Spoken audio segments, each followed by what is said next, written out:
midst of the Himon Valley, at the Downtown we let it go. Sunset high and I'm ready to go. Blood rush in the haze glow. My head to the bones. of the Himon Valley, at the northern end of the valley of Ripon. From the hilltop, the boundary headed toward the spring of the waters of Neptun, came out at the towns of Ephron and went down toward the Bala, that is Kerith-Amjir. Then it curved westward from Bala to Mount Seir, round toward the northern slope of Mount Jeruim, that is Keshalon, continued down to Beth Shemesh and across to Timna. It went to the northern slope of Ekron, turned toward Shikharon. It passed along to Mount Bala and reached Jabneam. The boundary ended at the sea. The western boundary is the coastline of the Mediterranean Sea. These are the boundaries around the people of Judah by their clans. In accordance with the Lord's command to them, Joshua gave to Caleb son of Jephunneh a portion of Judah, Kiriath Arba, that is Hebron. Arba was the forefather of Anak. From Hebron, Caleb drove out 3 Anakites, Sheshai, Amimon, and Tamolai, the sons of Anak. From there he marched against the people living in Debir, formerly called Kerith-Sefer. And Caleb said, I will give my daughters Ashka in marriage to the man who attacks and captures Kerith-Sefer. Othniel, son of Kenaz, Caleb's brother, took it, so Caleb gave his daughter Ashka to him in marriage. One day when she came to Othniel, she urged him to ask her father for a field. When she got off her donkey, Caleb asked her, What can I do for you? She replied, Do me a special favor, since you have given me land in the Negev. Give me also springs of water. So Caleb gave her the upper and lower springs. This is the inheritance of the tribe of Judah according to its clans. The southernmost towns of the tribe of Judah in the Negev toward the boundary of Edom were Kevzneel, Eder, Jagur, Kena, Demoa, Hadath, Kadesh, Hazor, Hazif, Telam, Eliah, Hazor, Hadada, Kiriath, Hezron, that is Hazor, Amam, Shema, Moladoth, Hazar, Gada, Heshbon, Beth, Pelit, Hazor, Shual, Beersheba, Bizionthia, Bala, Liam, Eziam, Etalad, Kisel, Horma, Ziklag, Mad, Mana, Sana, Libioth, Shoshim, Aim, and Ramon, total of 29 towns and their villages in the western foothills, Eshatol, Zora, Ashna, Zanoah, En-Ganim, Tapua, Enzam, Jarmuth, Adullah, Sokoth, Ezekiah, Sharim, Adiathim, Adithium, and Gedera or Gederothium, 14 towns and their villages, Zenon, Hadish, Migdal, Gad, Dilian, Mizpah, Joktheel, Lachish, Botha, Eglon, Kaban, Lachmas, Ketethalish, Gederoth, Beth Dagon, Naphma, and Makeda, 16 towns and their villages, Libnah, Ether, Ashan, Ipta, Ashma, Nizib, Kalilia, Abzebia, and Marishianan, 9 towns and their villages, Ekron and its surrounding settlements and villages west of Ekron, and all that were in the vicinity of Ashdod, together with their villages, Ashdod, its surrounding settlements and villages, and Gaza, its settlements and villages, as far as the Wadi of Egypt and the coastline of the Mediterranean Sea, in the hill country, Shamir, Jatir, Sokoth, Dana, Kiriath, Sana, that is Debir, Anab, Ashmatoth, Amim, Goshen, Holon, and Gilo, 11 towns and their villages, Arab, Duma, Ashan, Janim, Beth Tapa, Apaka, Humta, Kiriath, Arba, that is Hebron, and Zior, 9 towns and their villages, Maon, Carmel, Ziph, Judah, Jezreel, Jokdeam, Zanoth, Cain, Gibeon, Timnah, 10 towns and their villages, Helhul, Beth Zor, Gedor, Mal, Marath, Beth Noth, and Eltekon, 6 towns and their villages, Kerith, Baal, that is Kerith, Jeraim, and Rabbath, 2 towns and their villages in the wilderness, Beth Arabah, Midden, Seka, Nibshan, the city of Salt, and Gidi, 6 towns and their villages. Judah cannot dislodge the Jebutis who were living in Jerusalem to this day. The Jebutis lived there with the people of Judah. Allotment for Ephraim and Manasseh. The allotment for Joseph began at the Jordan, east of the springs of Jericho, and went up from there through the desert into the hill country of Bethel. It went on from Bethel, that is Luz, crossed over to the country of Archites and Ataroth, descended westward to the territory of the Japelites as far as the region of Lower Beth Horon and onto Gezer, ending at the Mediterranean Sea.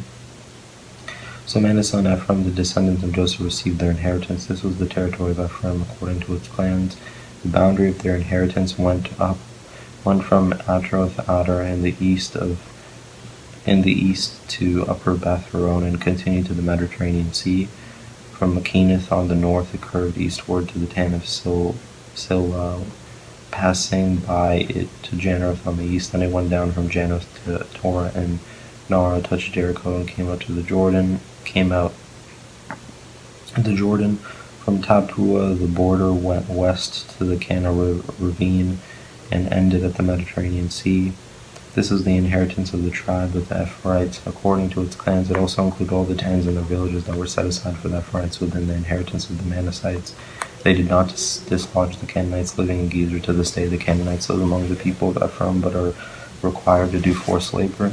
This is the allotment for the tribe of Manasseh. As Joseph was born, that is for Machir. Manasseh's firstborn. Machir was the ancestor of the Gileadites who had received Gilead and Bashan, because the Machirites were great soldiers. So this allotment was for the rest of the people of Manasseh, the clans of Abiezer, Helek, Asher, Sechem, Heper, and Shemitah.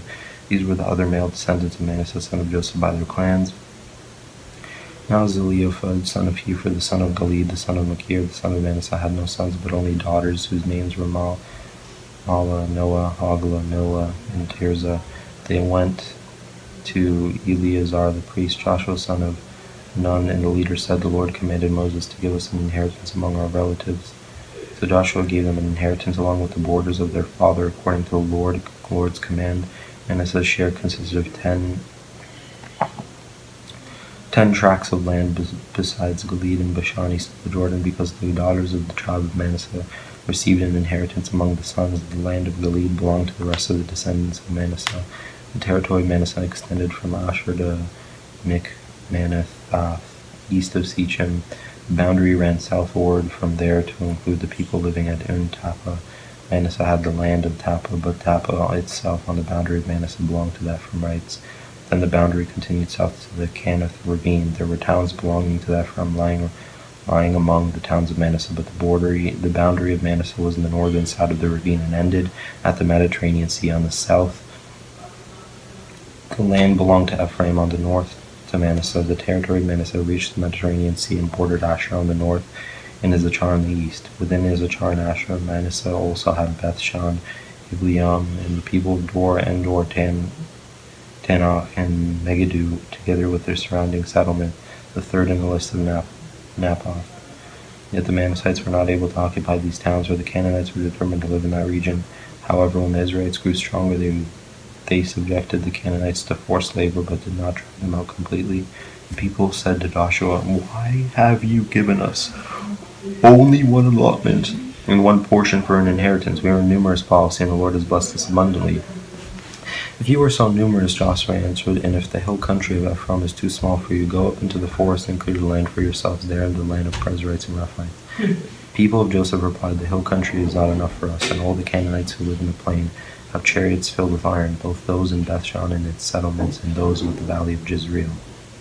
But Joshua said to the tribes of Joseph, to Ephraim and Manasseh, "You are too numerous and very powerful. You have not only one allotment, but the forested hill country as well. Clear it, and its farthest limits will be yours. Though the Canaanites have chariots filled with iron, and though they are strong, you can drive them out. Division the rest of the land." The whole assembly of the Israelites gathered at Silo and set up the tent of meeting there. The country was brought under their control, but there were still 7 Israelite tribes who had not received their inheritance. So Joshua said to the Israelites, "How long will you wait before you begin to take possession of the land that the Lord, the God of your ancestors, has given you? Appoint 3 men from each tribe. I will send them out to make a survey of the land and write a description of it, according to the inheritance of each. Then they will return to me. You are to divide the land into 7 parts. Judah is to remain in its territory on the south, and the tribes of Joseph in their territory on the north.